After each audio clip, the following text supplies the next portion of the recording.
Bonjour à tous, je vous retrouve aujourd'hui dans un nouveau tutoriel. Ce sera comment customiser une boîte. Si ce tuto vous intéresse, restez avec moi. Donc j'ai pris une boîte comme ceci, qui est à la base pour des serviettes hygiéniques, oui. Et donc je vais la customiser en boîte à bon point pour mon petit loulou. Et donc il a décidé que dessus il y aurait un lapin crétin.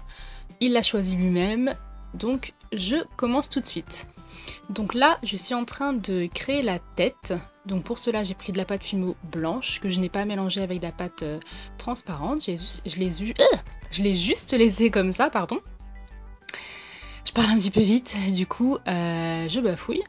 Donc voilà, j'ai créé une boule que j'aplatis et donc je viens lui donner forme petit à petit. Je vais pas pouvoir, je pense, tout vous décrire dans le détail parce qu'il y a des choses que je ne saurais pas vraiment vous décrire. J'espère que l'image suffira.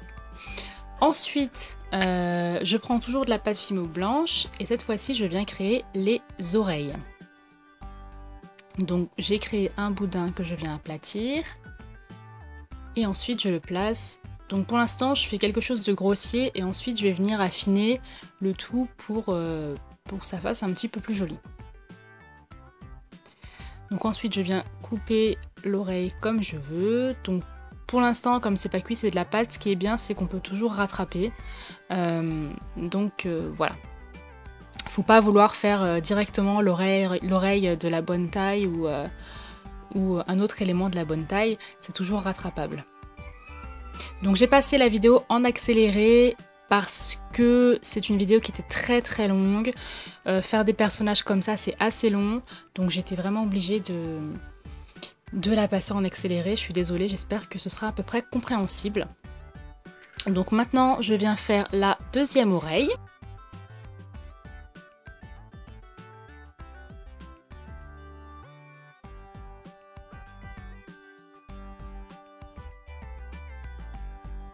Une fois que j'ai fait l'oreille à peu près comme je veux, je viens légèrement lui donner forme avec mes doigts. Donc je viens aplatir les bords qui sont un petit peu... qui ont été coupés en fait, pour faire des oreilles un petit peu plus plates. Et puis ensuite, je vais les coller sur la petite tête de mon lapin crétin. Donc faut faire attention à faire un personnage ou quelque chose qui soit à peu près de bonne taille, parce que si ça rentre pas sur votre boîte, après vous allez être un petit peu embêté. Donc pensez à vérifier assez souvent que les proportions soient bonnes. Donc voilà, j'ai fait mes oreilles. Donc je viens souder le tout. Donc vous pouvez très bien prendre un cure-dent ou autre pour souder. Vous n'êtes pas obligé d'avoir ces petits instruments en silicone. Même si c'est très pratique. Moi, pendant très longtemps, j'ai travaillé seulement avec mon scalpel et des pics en bois et des cure-dents. Et ça marche aussi très bien.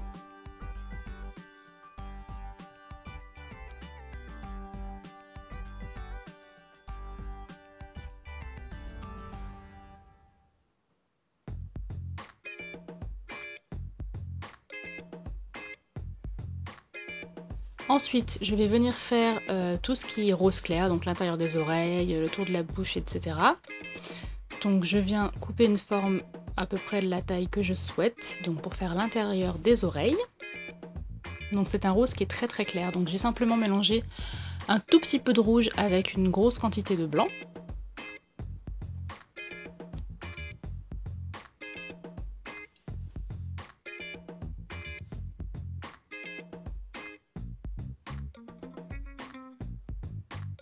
Donc il ne faut pas hésiter toujours à poser son élément, voir si l'échelle vous convient et ensuite le modifier ou le refaire si besoin. Et c'est comme ça vraiment que vous arriverez à faire quelque chose de pas trop mal.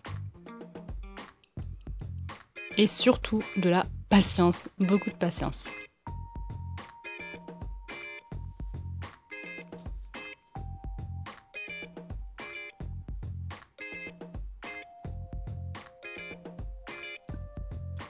Ensuite, je vais venir faire la partie que j'ai trouvée la plus fun sur le lapin. Ce sont les yeux. Donc voilà, j'ai pris toujours ma couleur rose très claire. Et donc là, je suis venue tester à peu près la taille. Maintenant, je vais faire un petit peu des trous pour que les yeux tiennent bien sur la tête. Voilà. Et donc, voilà ce qu'on va faire. Donc j'en ai déjà fait un et je vais vous montrer comment faire le deuxième. Donc j'ai encore rétréci parce que la boule est un petit peu trop grosse. Donc je viens couper, comment vous dire, l'intérieur, la forme de l'intérieur de l'œil en fait, l'œil tout simplement. Toute la grosse boule c'est la paupière, la partie rose. Et donc je viens couper à l'intérieur pour faire la forme de mon œil.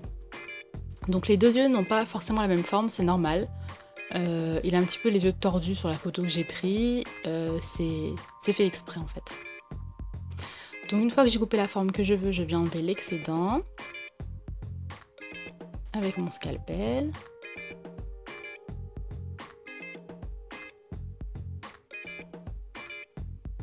Et ensuite, je vais venir aplatir le tout à l'intérieur pour pouvoir ensuite travailler plus correctement.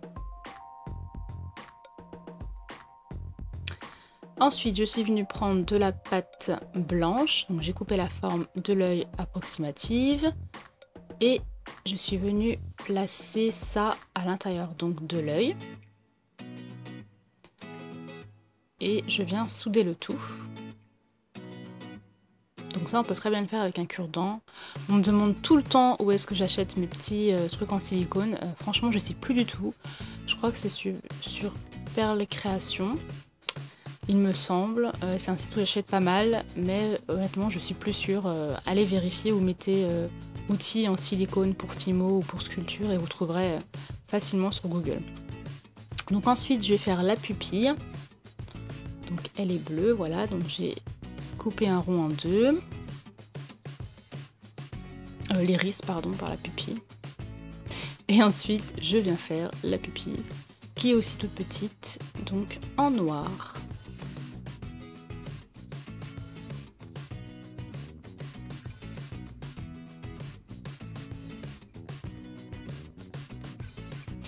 Ensuite, avec de la Fimo liquide, je vais venir coller les yeux. Donc comme ça, je suis sûre qu'ils tiennent et qu'ils ne vont pas tomber après si jamais il fait tomber sa boîte ou autre. Ça reste un petit garçon, il ne faut pas l'oublier. Et donc voilà, comme ça, quand ce sera la cuisson, je suis sûre que mes deux yeux tiennent correctement. Donc je viens fignoler avec mon aiguille.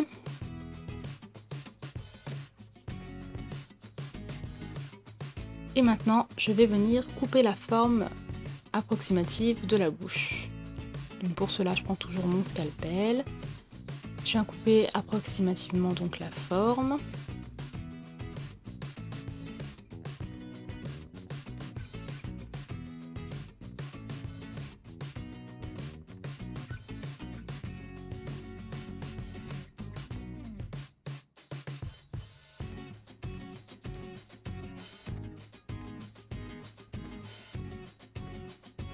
Et une fois que c'est fait, comme pour l'œil, je viens enlever l'excédent. Mais j'enlève pas tout, faut pas faire un trou. C'est vraiment pour créer un creux et un effet de relief. Ensuite, je viens aplatir le tout.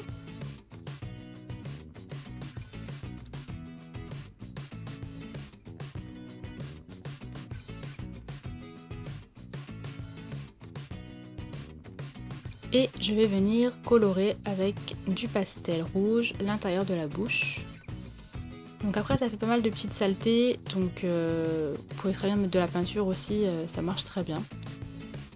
Je vous conseille même de mettre de la peinture à la place du pastel, c'est mieux. Donc ensuite je viens redonner encore plus de relief, on va dire à la lèvre inférieure du lapin, enfin sa mâchoire plutôt. Voilà, parce que je l'ai trouvée un petit peu plate, donc j'ai remis un petit peu de pâte dessus. Je coupe l'excédent et puis je modèle je fusionne le tout pour que ça passe incognito.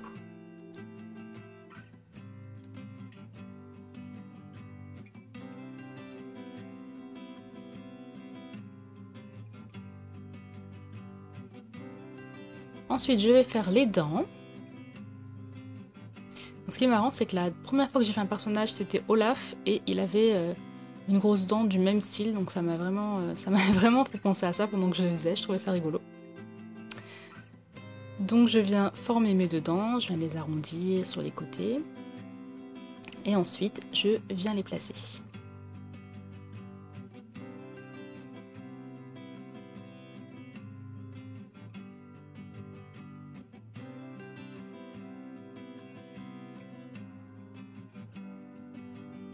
Donc je les soude avec mon aiguille cette fois, c'est plus pratique. Puis je suis venue faire la langue, que j'ai fait à plat, normal, et ensuite je suis venue la plier un petit peu. Pour vraiment donner cette impression du cri des lapins crétins que je ne vous ferai pas, sinon vous allez avoir des oreilles explosées. On va éviter. Et ensuite, je viens mettre un petit bandeau rouge à mon lapin crétin. Donc vous allez me dire pourquoi il a un bandeau. Donc mon lapin aura un bandeau et est habillé. Parce que c'est mon fils qui l'a choisi. Et il a choisi une photo où il était habillé en affaires de sport en fait. Donc voilà, ça lui plaisait. Donc j'ai refait celui-là. Donc ensuite, on va commencer à faire le corps. Donc je vais commencer à faire le buste. Donc pour cela, je prends un morceau de pâte que j'aplatis et ensuite je viens lui donner forme à partir de la tête du lapin. Toujours approximatif en suivant une image et puis après on fignole petit à petit. Donc on passe maintenant au t-shirt du lapin crétin.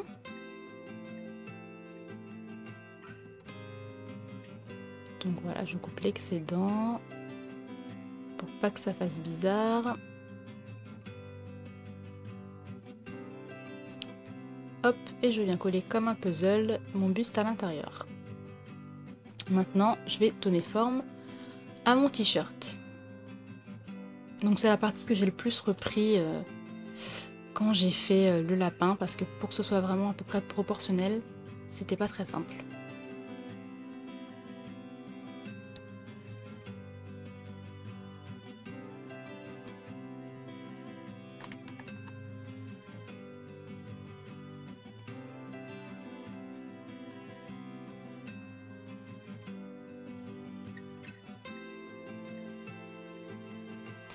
Maintenant, je viens faire les bras.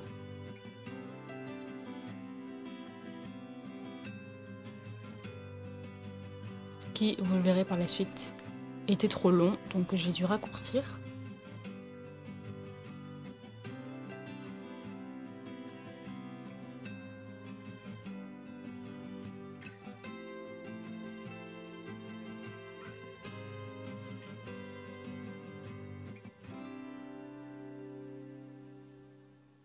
Et ensuite, je viens faire le pouce.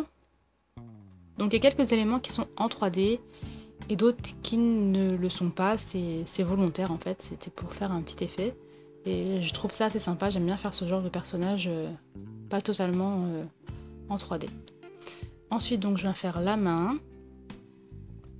Donc au début, je ne savais pas trop comment la faire parce qu'elle était un peu pliée. Donc finalement, tout simplement, j'ai fait quelque chose de plat que je suis venue souder et ensuite je l'ai plié pour vraiment donner le même effet à peu près que sur la photo. Donc pareil de l'autre côté. Ensuite, je suis venue faire les chaussettes d'aérobic du lapin crétin, donc avec de la pâte rouge.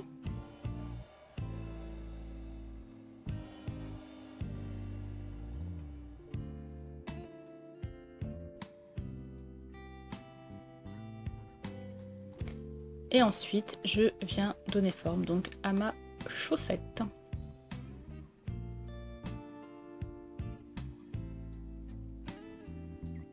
Et ensuite, la deuxième, voilà. Donc comme je vous le disais, j'ai dû rétrécir les bras, donc j'ai coupé un petit peu parce que je trouvais que ça faisait bizarre. Parce que le corps du lapin n'est pas très élancé, n'est-ce pas? Voilà, je coupe ce qui me gêne un peu. Et donc là, je suis venue faire le tour de la bouche, qui est rose clair comme les yeux et l'intérieur des oreilles. Donc là, c'est un petit peu embêtant, ennuyeux à faire, hein. J'ai dû ajouter ça. Et puis ensuite, au doigt, j'ai vraiment J'ai vraiment dû aplatir et frotter pour que ça se mélange bien avec le blanc et que ça ne fasse pas bizarre. Voilà, une fois que j'ai terminé ça, j'ai mis un petit truc sur le t-shirt pour écrire ce que je veux ensuite. Et puis ensuite je viens recouvrir ma boîte. Donc tout simplement, je passe une grosse quantité quand même de Fimo à la machine à pâte pour que ce soit bien épais de partout, de la même épaisseur. Voilà, une fois que j'ai fait ça, je coupe les extrémités, je colle mon lapin et c'est terminé. J'espère que ce tutoriel vous a plu. Surtout n'oubliez pas d'aller voir mon précédent tutoriel sur le Very Parfait. Bisous bisous.